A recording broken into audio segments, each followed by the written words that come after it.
చర్చలోకి వచ్చిన తర్వాత ఇంకను మనం కనుక మనలాగానే మనం ఉంటూ ఇక్కడ మనుషులంగా మనమే ఉన్నాము, ఒక ఆయన మన ముందు నిలబడి ప్రసంగం చేస్తున్నాడు, అంతకుమించి గొప్పలు ఎవరికి లేరు అన్న భావన కనుక నీకు చర్చలో కలిగితే నువ్వు చర్చలో ఉన్నావు, దేవుని సన్నిధిలో నువ్వు లేవు.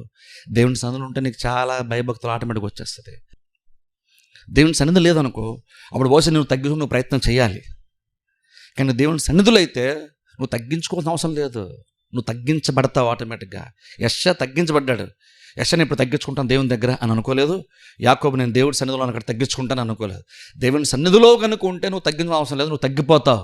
ఎందుకు నువ్వు దేవుని చూస్తున్నావు కాబట్టి. టెండూల్కర్ దగ్గరికి వెళ్ళి మనం ఎంత బాగా క్రికెట్ ఆడతాం చెప్తాం. టెండూల్కర్ దగ్గరికి వెళ్ళినప్పుడు టెండూల్కర్ ఎంత బాగా ఆడతాడో మనం పొగుడుతాం ఆయన్ని.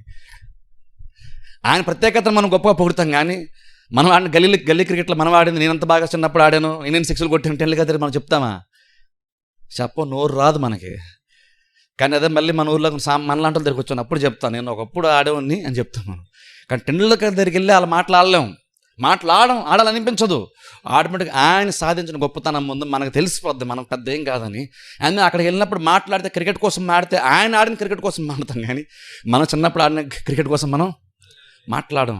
అలాగే దేవుని దగ్గరికి వెళ్ళినప్పుడు కూడా నువ్వు దేవుని దగ్గర నిజంగా ఉన్నావని నీకు ఎలా తెలుస్తుంది అంటే, నువ్వు ఏది మాట్లాడడానికి ఇష్టపడుతున్నావు, ఏది ఆలోచనకి ఇష్టపడుతున్నావు, ఎవరిని గుర్తించడానికి నువ్వు ఇష్టపడుతున్నావు అన్న దాన్ని బట్టి నువ్వు దేవుని అనుభవిస్తున్నావు లేదో నీకు తెలిసిపోద్ది.